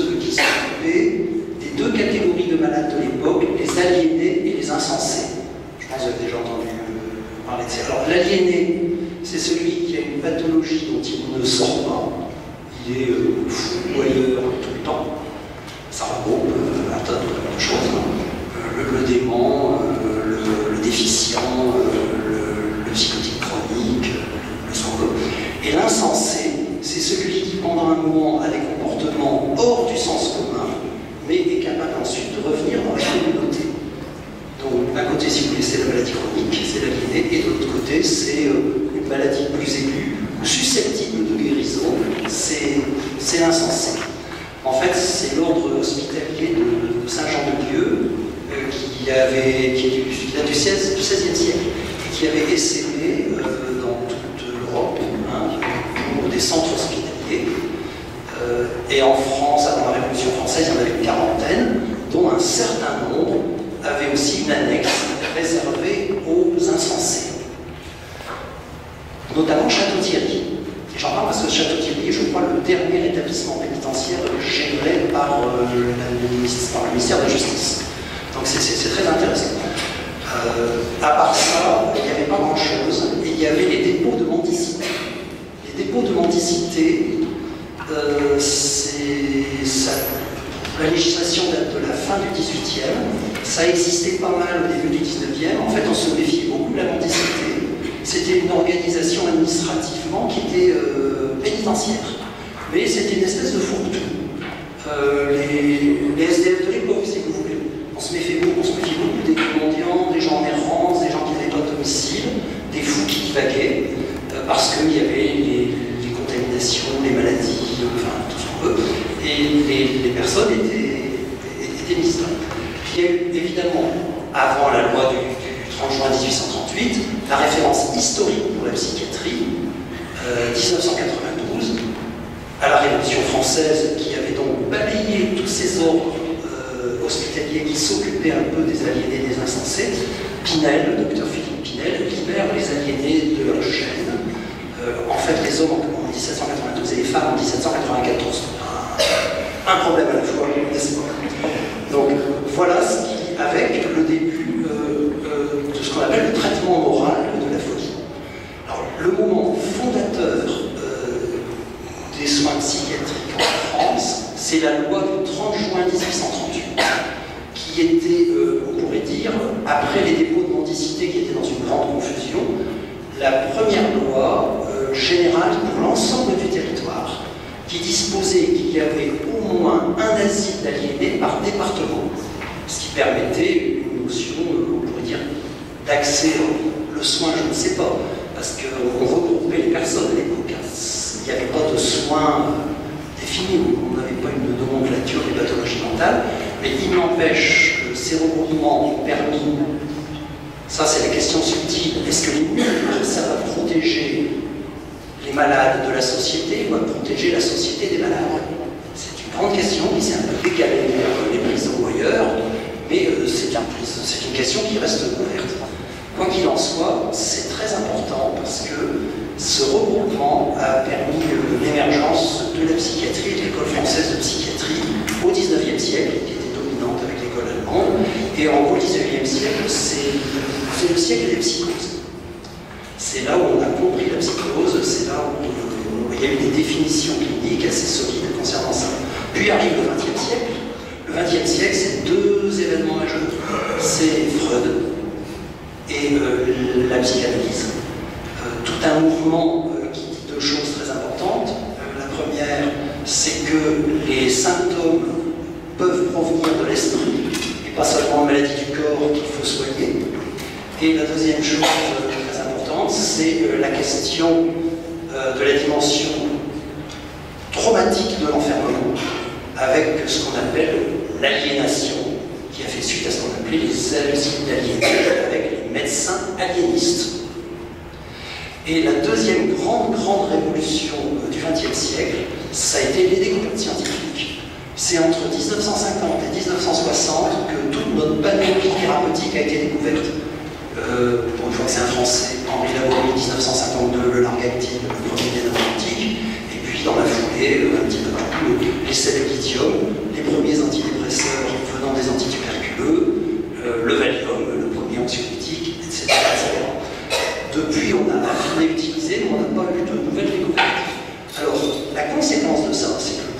des maladies mentales s'est trouvé fondamentalement changé et que ça a permis un mouvement de désaliénisation. On a pu faire sortir les malades des hôpitaux. Le pendant de cela, ça a été en tout cas pour la psychiatrie, la circulaire de 1960 qui fondait, on pourrait dire, le premier territoire de santé, ce qu'on appelle le secteur de psychiatrie, avec la notion des soins de proximité, et ce qu'on appelait au début les dispensaires d'hygiène mentale, sur le modèle de la gratuité des dispensaires des grands flux de santé publique, la tuberculose et la syphilis à l'époque. Voilà, donc on est pour cela, on était déjà prêt. On avait ce qu'il fallait sur le plan d'infrastructure. On n'avait pas le soin, on avait ce qu'il fallait sur le plan d'infrastructure.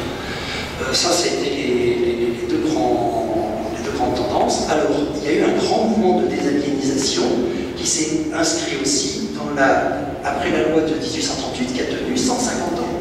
Moi, j'ai travaillé environ 10 ans sous la loi de 1838, dans les asiles aliénés avec les dortoirs collectifs. J'ai connu tout ça dans le nord de la France, parce qu'on n'était pas forcément en avance, mais j'ai connu l'ancien système, avec notamment, par exemple, mes premiers stages à 77, comme jeune étudiant, vous êtes sur vos bancs, c'était dans un hôpital, le directeur de l'hôpital était un curé, c'était de l'ordre de Saint-Jean-de-Dieu, privé faisant fonction publique, nationalisé par François Mitterrand en 1981. Vous voyez? Tout ça, c'est pas très vieux. Alors, la loi du 27 juin 1990 a procédé du mouvement de désaliénisation, avec aussi pour effet, je vous dis un petit peu les chiffres, on a fermé 50 000 lits d'hôpitaux. 50 000 lits. Alors, l'idée, le problème, si vous voulez, les effets pervers, c'est qu'on n'a pas ouvert les structures extérieures à mesure. On a fait des économies, si vous voulez. En même temps, c'est normal que les progrès des sciences et des techniques aboutissent à faire des économies. Si on travaille 35 heures par semaine et pas 70 heures, c'est bien parce qu'il y a des machines. Donc, c'est assez logique. N'empêche qu'on est allé un peu loin dans ce dispositif et qu'on a un manque de vie pour les soins qui est important, CF, les crises et tous les mouvements sociaux qu'il y a actuellement dans les hôpitaux. Alors, après est venue avec, on pourrait dire, la logique du XXIe siècle que nous sommes, la clinique du comportement.